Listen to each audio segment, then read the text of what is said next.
말씀 받을까요? 오늘 우리에게 주신 하나님의 말씀 마태복음 24장 36절에서 44절까지의 말씀입니다. 그러나 그 날과 그 때는 아무도 모르나니 하늘의 천사들도 아들도 모르고 오직 아버지만 아시느니라. 노아의 때와 같이 인자의 임함도 그러하리라. 홍수 전에 노아가 방주에 들어가던 날까지 사람들이 먹고 마시고 장가들고 시집가고 있으면서 홍수가 나서 그들을 다 멸하기까지 깨닫지 못하였으니 인자의 임함도 이와 같으리라.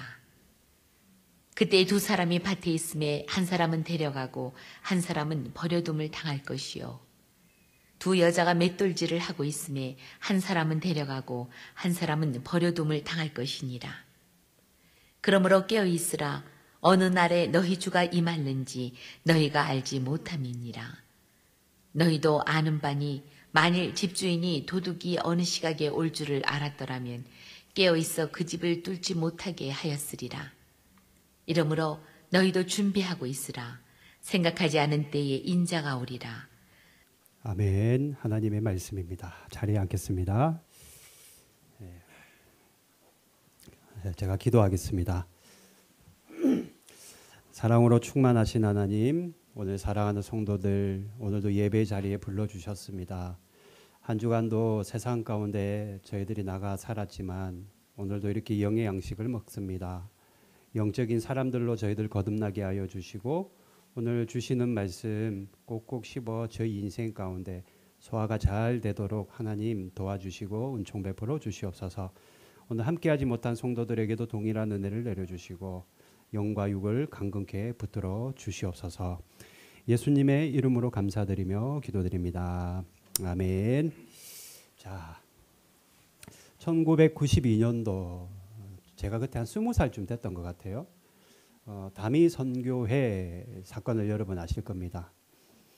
제 학생 때는 노스트라다무스라는 예언자가 굉장히 그때 학생들이 관심이 많았어요. 1992년도에 한국에 다미 선교 사건이 그때 굉장히 유명했는데요. 이장님이라는 목사님이 노스트라다무스의 그 예언집 있잖아요. 그 예언집과 성경에 있는 요한계시록을 잘못 해석을 해서 요날 예수님이 오신다. 인류가 멸망한다라는 날을 딱 정한 거예요. 그 날이 1992년도 10월 28일이었습니다. 제가 이거 설교 준비하면서 그때 생각이 나요. 제가 며칠 전부터 뉴스에서 계속 그런 얘기들이 나오니까 굉장히 좀 불안해했던 기억이 나거든요. 이제 공부도 할 필요도 없네. 대학도 갈 필요 없네. 뭐 돈도 벌 필요도 없네. 이제 세상 멸망한다는데. 그렇게 단순하게 생각했던 기억이 있습니다. 불안해했다라는 거죠. 실질적으로 9시 뉴스에 이 부분 지구 종말에 대한 부분이 계속해서 나왔었어요. 그래서 심지어는 그 학교 있잖아요. 어떤 학교는 학교 문을 닫았습니다. 휴교령을 내렸다라는 거예요. 그리고 직장인들은 직장에 사표를 내기도 했고요. 이장님 목사가 사람들에게 뭐라고 얘기를 했냐면은 준비해야 된다. 뭘로 준비하느냐? 예배와 기도로서 준비하지 않으면 휴거 받지 못한다. 휴거. 하늘로 들려 올라가지 못한다. 있는 재산 다 갖다 팔아야 된다. 이래서 재산을 다 갖다 바쳤어요. 그런 사람들이 실질적으로 엄청 많았습니다. 재산 다 바치죠. 직장 사표 다 던져버렸어요. 왜? 내일 모레 이제 지구가 멸망한다고 하니까. 그래서 10월 28일이 됐어요. 그런데 아무 일도 일어나지 않았습니다. 저도 기억나요. 저희 쌍둥이 형과 이불 속에 들어가서 어머 어떻게 하면서 그 시간이 째깍째깍 다가올 때마다. 그런데 아무 일도 안 일어나더라고요. 그런데 참으로 아이러니한 것은 지금도 그런 일들이 일어나고 있어요. 지금도요. 어떤 날에 예수님이 오신다, 지구가 멸망한다라고 공공연히 그거를 갖다가 선포하는 사람들이 있어요. 그리고 우리나라에만 내가 예수다고 말하는 사람이 150명입니다, 여러분. 150명의 사람들이 자기가 예수래. 재림 예수라고 말하는 거예요. 1992년도 10월 28일이 지구 멸망의 날, 예수님이 오는 날이라고 이장림 목사가 선포했는데 성경을 가만히 읽어보면 그날은 아무도 모른다라고 말하고 있어요. 아무도 모른다, 그날은.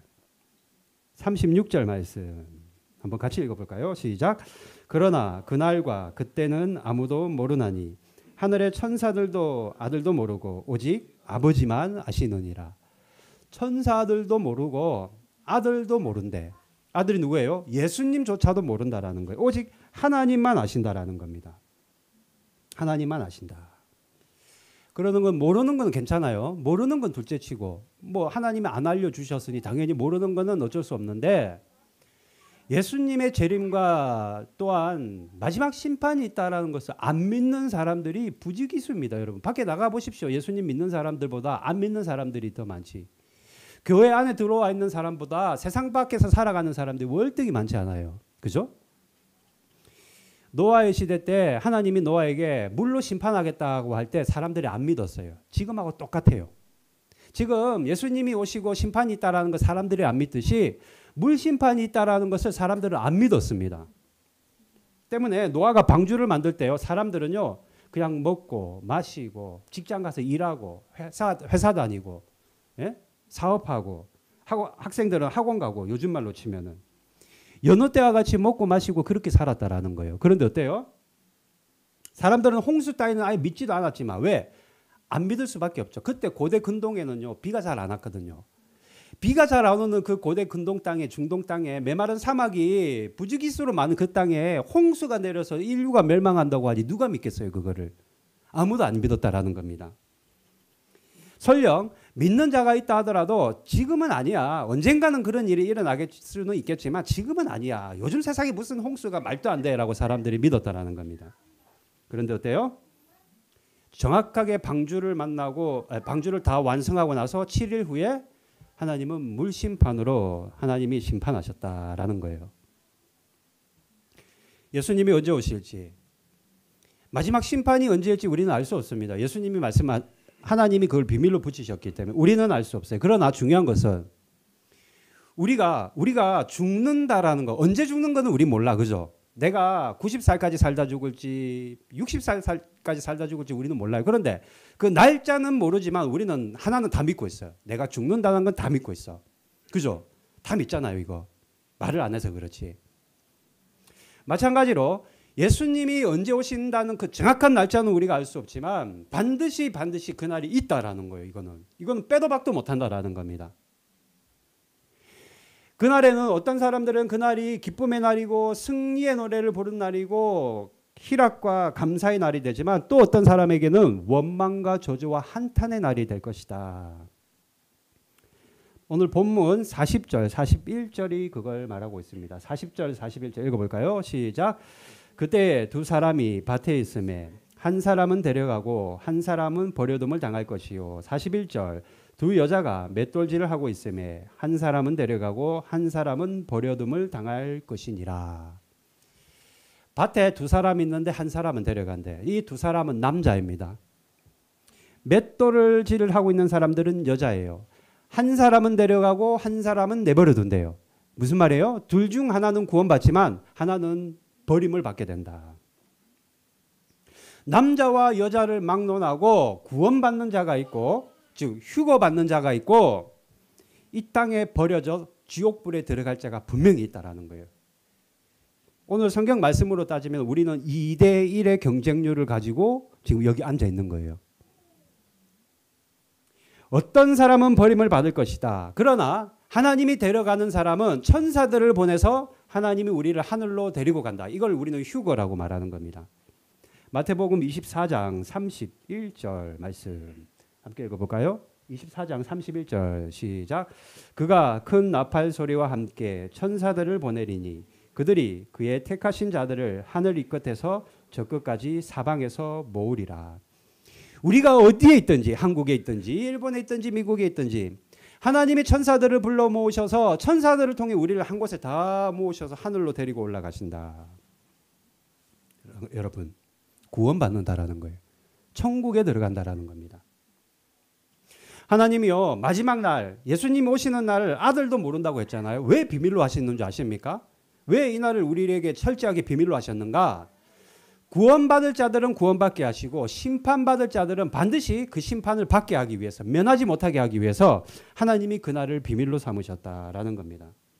믿는 신자들, 교회 안에 들어와서 열심히 하나님을 섬기고 신앙생활하는 저와 여러분들은 반드시 그날에 하나님의 부르심을 받아 하늘로 올라가는 휴거의 대상이 되지만, 이 시간도 세상 가운데 나가 살아가며 예수님을 부정하고 그저 크리스마스면은 술 먹고 킹청응청 많은 걸로 생각하는 자들을 하나님은 내버려 두시고 그들을 멸망케 하신다라는 겁니다. 여러분, 주님 오시는 날, 우리가 죽는 날이 정해져 있듯이, 한 번 죽는 것은 정해졌다 말씀하셨듯이, 성경은 처음부터 끝까지 주님 오시는 날이 있다라고 우리에게 분명하게 말하고 있는데, 중요한 것은 그날을 기다리며, 언제인지 모르니까, 그죠? 기다려야 될 거 아니에요. 기다리면서 깨어있는 자들을 반드시 하나님이 구원하신다라는 거, 깨어 있어야 된다라는 겁니다. 오늘 본문 42절 말씀 함께 읽어볼까요? 42절입니다. 시작. 그러므로 깨어 있으라. 어느 날에 너희 주가 임할는지 너희가 알지 못함이니라. 깨어 있어야 된다. 깨어 있는 자가 반드시 구원을 받는다. 건짐을 받는다. 그러나 깨어 있지 않고 잠자는 자들, 즉 지극히 세상적으로 살아가고 예수를 안 믿고 살아가는 자들은 지금은 좋을지 몰라. 지금은 피크닉도 가고 놀러도 가고 목욕탕도 가고 이발도 하러 다니고 내 여가 생활을 즐길지 모르지만 반드시 후회의 눈물을 흘리는 날이 있는데, 우리가 죽는 것이 정해져 있듯이 그날은 반드시 우리에게 정해져 있다. 아무도 이걸 거부할 수 없다라는 겁니다. 철저한 후회와 통한의 눈물을 흘리게 된다. 그런 의미에서 여러분들 기쁨의 승전가를 부르게 된 것을 여러분 감사하게 생각해야 된다라는 거예요. 여러분 감사하십시오. 내가 구원받았다는 것, 이것보다 여러분 내 인생에 엄청난 성공의 지표는 없다라는 겁니다. 노아 시대 사람들하고 너무 닮았다. 홍수가 있다고 말했음에도 사람들이 믿지 않았다. 뭐가 닮았느냐? 첫 번째, 죄가 너무 많다. 이 세상에. 창세기 6장 5절 6절 함께 읽어볼까요? 창세기 6장 5절부터 있습니다. 시작. 여호와께서 사람의 죄악이 세상에 가득함과 그의 마음으로 생각하는 모든 계획이 항상 악할 뿐임을 보시고, 6절. 땅 위에 사람 지으셨음을 한탄하사 마음에 근심하시고.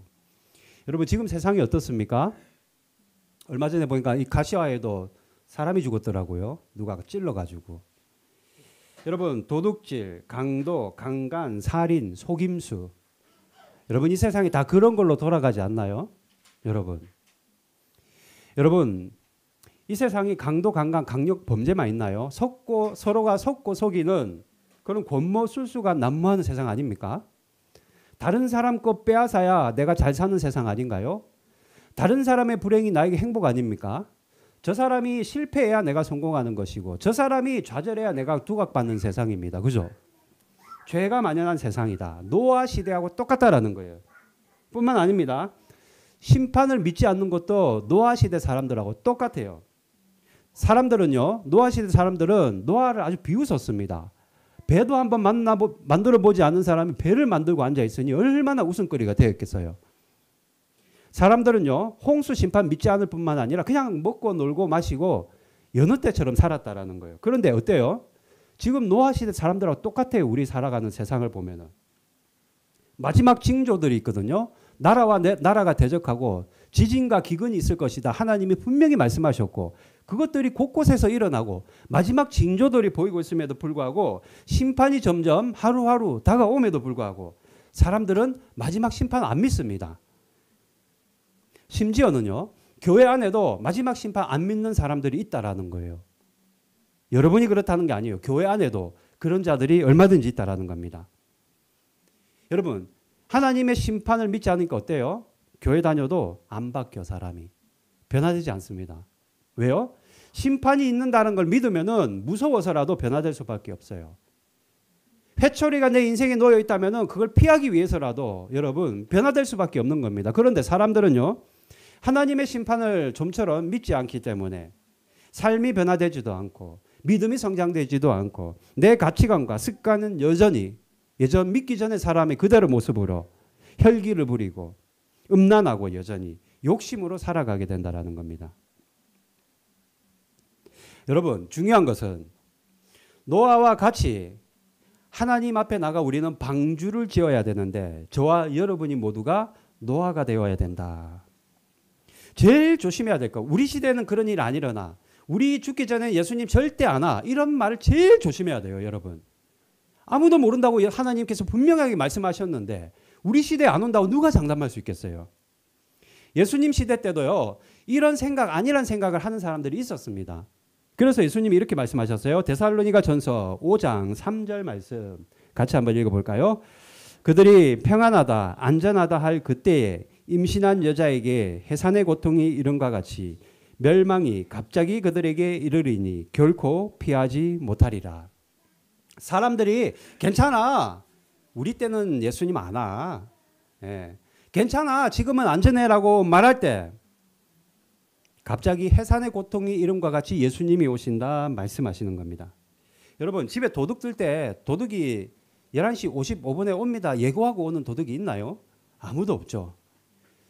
여러분 도둑이 언제 오는지 우리는 모르기 때문에 깨어서 어떻게 해야 돼요? 문 단속도 해야 되고 창문도 잘 잠가야 되고 도둑이 들어오는 구멍이 없나 잘 살피며 살아야 되는 겁니다. 준비하고 살아야 된다. 준비하지 않고 깊이 잠들어 버리면은 도둑이 들어와서 별짓을 해도 우리는 막을 수 없는 겁니다. 깨어 대비하는 자가 도둑의 침입을 막을 수 있다라고 성경도 말하고 있어요. 43절 말씀도 한번 읽어볼까요?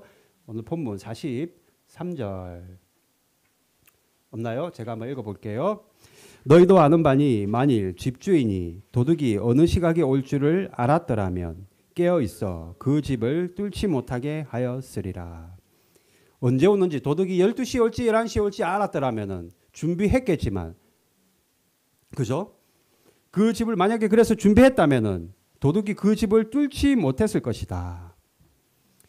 하나님의 심판, 예수님이 언제 오실지 우리가 모르기 때문에 우리는 언제나 심판과 구원이 있음을 믿고 이와 같이 준비하는 삶을 살아야 된다. 깨어 있어야 된다. 여러분 깨어 있는다라는 것. 여러분 우리 그러잖아요. 성경에서 영적으로 잠들면 안 됩니다. 깨어 있어야 됩니다. 이런 말들 하잖아요. 목사님들이. 그게 무슨 말인 줄 아십니까? 구원받을 준비를 해야 된다라는 거예요. 구원받을 준비를 해야 된다. 여러분 깨어 있다라는 거는요. 내 영이 깨어 있다라는 거는 여러분들 구원받을 준비를 하고 있어라는 겁니다. 구원받을 준비를 하는 자들이 바로 깨어 있는 거예요.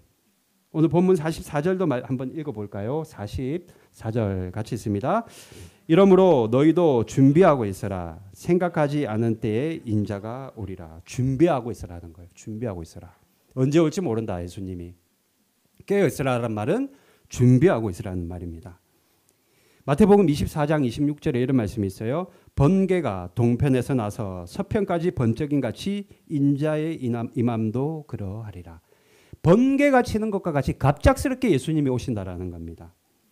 우리는 예수님이 언제 오실지 모르기 때문에 평소 우리가 깨어서 구원을 준비하고 있어야 된다. 여러분 한 주간 얼마나 우리가 깨어 구원을 준비하고 있었습니까?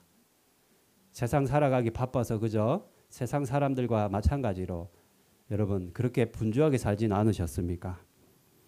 오늘 밤 예수님이 오신다면 나는 구원받을 준비가 되어 있는가? 예배 끝나고 돌아가는데 갑자기 예수님이 오신다면 내가 할렐루야로 주님을 맞을 준비가 되어 있는가? 아니면 어디 구멍이 없나 숨을 곳을 찾는 자가 바로 내가 아닌가? 여러분 평소에 열심히 공부도 하고 열심히 일도 하고 열심히 사업도 해야 되지만 그것보다 더 여러분들이 열심을 내서 준비해야 될 것은 구원받을 준비를 해야 된다.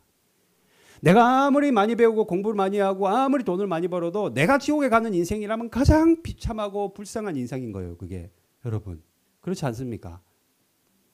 차라리 억만 년이면 괜찮아. 억만 년 동안만 고통을 받는다면 괜찮아. 근데 그것이 영원한 고통이라면 이거 어떻게 우리가 감당할 수 있겠어요?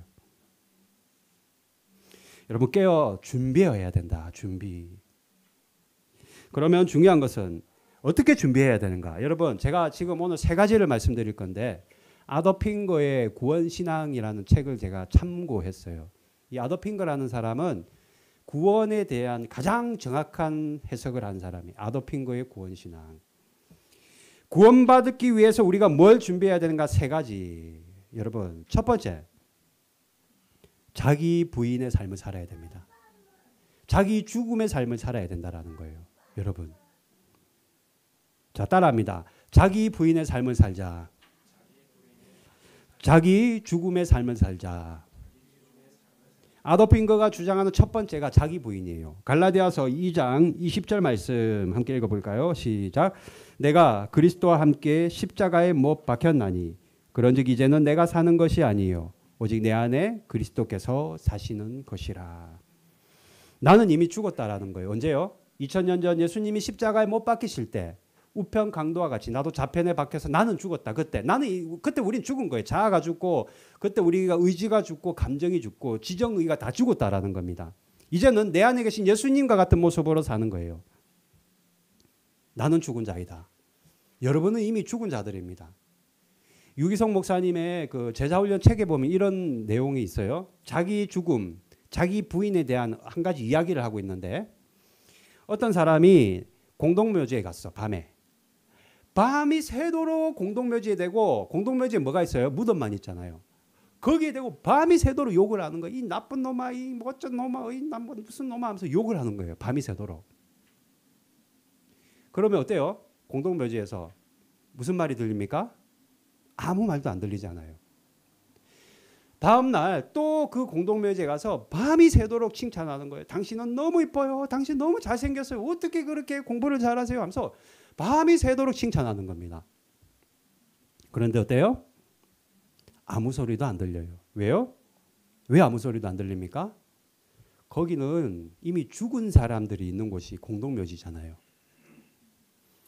모두 죽은 자들이 묻혀 있는 곳이 공동묘지이기 때문에 내가 아무리 거기 가서 심각한 모욕의 욕을 한다 하더라도 아무리 내가 우쭐댈 수 있는 칭찬을 한다 하더라도 아무런 소리도 들리지 않는다. 자기가 죽고 자기를 부인하는 자들은요. 누가 나를 향해서 손가락질을 하고 뭐 분노하는 말을 내뱉고 그렇다고 여러분 절대 혈기 부리지 않는다라는 거예요. 왜? 나는 죽었거든요 이미. 누가 만약에 여러분들에게 와 어떻게 그렇게 대단하세요? 어떤 이런 성과를 내세요? 와 대단하십니다. 나도 당신을 본받고 싶어요. 존경합니다. 자만하고 우쭐할 수 있는 말을 할 때도 우리는 죽었기 때문에 아무런 반응을 하지 않아야 된다. 왜요? 나는 죽고 내 안에 예수님만 계시기 때문에. 철저하게 자아를 부인하는 것. 철저하게 나를 부인하는 것. 철저하게. 누가 무슨 얘기를 하든 어떤 얘기를 듣고 어떤 상황을 하더라도 나는 죽은 자이니 반응하지 않는 것. 구원받기 위해 준비할 때 첫 번째 필요한 게 자기 부정이다라는 거예요. 자기 부정. 여러분 밤이 새도록 누군가의 말 한마디 때문에 잠 못 이룬 경험이 있으시죠? 왜 그런 줄 아십니까? 내 자아가 시퍼렇게 살아있기 때문이에요. 예수님과 함께 내 자아를 십자가에 못 박지 못했기 때문이라는 겁니다. 그럼 누가 가장 힘들어요? 내가 제일 힘들어요. 내가 너무 힘들어요. 육신의 노동을 하는 거는 괜찮죠. 그러나요, 마음이 어려운 거는 여러분 진짜 견디기가 어려운 거죠. 천국은 마음이 편한 자들은 천국을 누리지만 내 마음이 힘들면요, 진짜 지옥이 따로 없습니다, 여러분. 구원받을 준비를 하기 위해서 가장 먼저 우리가 준비해야 될 것은 자기 부인, 자아를 부정하고 내 감정을 부정하고 죽은 자로 살아가는 것. 두 번째, 자기를 부인했다면 이제는 무엇으로 살아야 돼요? 내 안에 있는 예수님으로 살아야 되잖아요. 그러니 나는 죽고 이제는 예수님의 말씀에 무조건적으로 복종해야 된다는 거예요. 두 번째, 하나님의 말씀에 복종한다. 따라합시다. 시작. 하나님의 말씀에 복종한다. 첫 번째가 자아의 부인이라면 두 번째는 무조건적인 복종이에요. 이거는 복종하고 이거는 내가 복종하지 못한다. 그게 아니에요. 그렇지 않아요. 하나님이 말씀하시면 무조건 복종. 그냥. 왜? 그 말이 옳은 말씀이니까. 우리 왜 모세가 홍해 바다를 가르고 이스라엘 백성들을 출애굽 시키잖아요. 그래서 가나안으로 가잖아요. 그 지도를 가만히 보면은요, 그냥 맛속으로 그냥 바로 올라가면 가나안입니다. 아무리 늦게 걸어도 어린아이 걸음이라 하더라도 2주만 걸어가면 가나안에 올라갈 수 있는 거리예요. 그런데 이스라엘 민족들이 바로 맛속으로 안 가고 삥 돌아서 갔어요. 어디로? 광야로. 2주면 갈 거리를 하나님은요, 광야를 삥 돌아서 40년을 걷게 하셨어요. 그죠? 40년 만에 가나안에 도착했잖아요. 여러분 왜 2주 만에 갈 수 있는 거리를 40년이나 광야를 통해서 걷게 하셨을까 하나님이. 신명기 8장 2절 말씀 한번 읽어볼까요? 같이 있습니다. 시작. 네, 하나님 여호와께서 이 40년 동안에 내게 광야길을 걷게 하신 것을 기억하라. 일단은 기억하라. 두 번째 있습니다. 이는 너를 낮추시며 너를 시험하사 내 마음이 어떠한지 그 명령을 지키는지 지키지 않는지 알려 하심이라. 기억하라. 왜 하나님이 너희를 40년이나 광야길을 걷게 하셨는가? 2주만이면 갈 수 있는 가나안 땅을 왜 40년이나 삥 돌아서 하나님이 가게 하셨는가? 다름이 아니에요. 하나님의 말씀에 복종하는 훈련을 시키기 위해서라는 거예요. 이스라엘 민족은요. 무려 40년 동안 하나님만 바라보고 광야에서 뭐가 있어요? 먹을 게 있어요? 물이 있어요? 아무것도 없잖아. 하나님이 만나를 안 내려주고 하나님이 여러분 반석에서 물을 안 내려주시면 사막이에요. 사막. 아무것도 없는데 거기 어떻게 살아? 그럼 뭐만 바라봐야 돼요? 하루 종일 하늘만 바라봐야 돼. 하나님이 만나를 내려주실까? 물을 내려주실까? 종일 비를 내려주실까? 그것만 바라보고 있어야 돼. 철저하게 하나님만 의지하게 하고 철저하게 하나님의 말씀에 순종하고 복종하게 하기 위해서 하나님이 2주면 갈 수 있는 거리를 무려 40년 동안 삥 돌아서 광야길을 걷게 하셨다라는 거예요. 여러분 복종의 훈련을 시키기 위해 광야길을 걷게 하셨다. 그렇다면 지금 여러분들의 인생이 광야와 같고 여러분들의 인생에 시련이 있고 고통이 있고 내 인생이 예수 믿으면 잘 된다고 했는데 왜 이렇게 어려움이 안 풀리고 내 문제와 고민과 여러 가지 어려움은 여전히 있네. 왜 이럴까? 하나님이 왜 내 기도에 응답하지 않으시고 여전히 내 문제는 그대로 있을까? 그럴 때 어떻게 해야 돼요? 하나님이 나를 이렇게 광야로 걷게 하시고 어려움을 주시는 것은 하나님이 나를 복종시키는 훈련을 시키고 계시구나라는 것을 깨달아야 된다는 겁니다. 이게 여러분 축복이에요. 내 인생이 힘들고 괴롭고 괴로울수록 하나님이 나를 복종하는 훈련을 시키고 계시구나라는 것을 깨달아야 되는 거예요. 고난을 만나기 전에 광야를 들어가기 전에 복종하면 정말로 지혜로운 사람이지만 더 지혜로운 사람은 그 광야를 통해 그 고난을 통해 그 갈증과 목마름을 통해 하나님이 나를 복종시키시는구나 이 훈련을 시키고 계시구나라는 것을 깨닫는 자는 더 지혜로운 자라는 겁니다. 꼭 기억하시기 바랍니다. 구원을 준비하기 위해서는 첫 번째 자기 부인, 두 번째는 하나님의 말씀에 대한 무조건적인 복종. 한 가지가 더 있어요. 한 가지가 더. 하나님의 말씀에 복종하고 자기 부인을 했다면 마지막 한 가지. 정결의 옷을 날마다 갈아입어야 됩니다. 정결의 옷. 자, 따라합니다. 정결의 옷을 갈아입자. 정결의 옷을 갈아입자. 여러분, 요거 내가 죄인 걸 알아. 죄인 걸 알면서도 어때요? 우리는 죄를 범해요. 왜? 이거 분명히 거짓말이야. 그런데 어때요? 우리는 또 양심은 있어가지고 우리가 이걸 뭐라고 해요? 착한 거짓말이라고 하잖아요.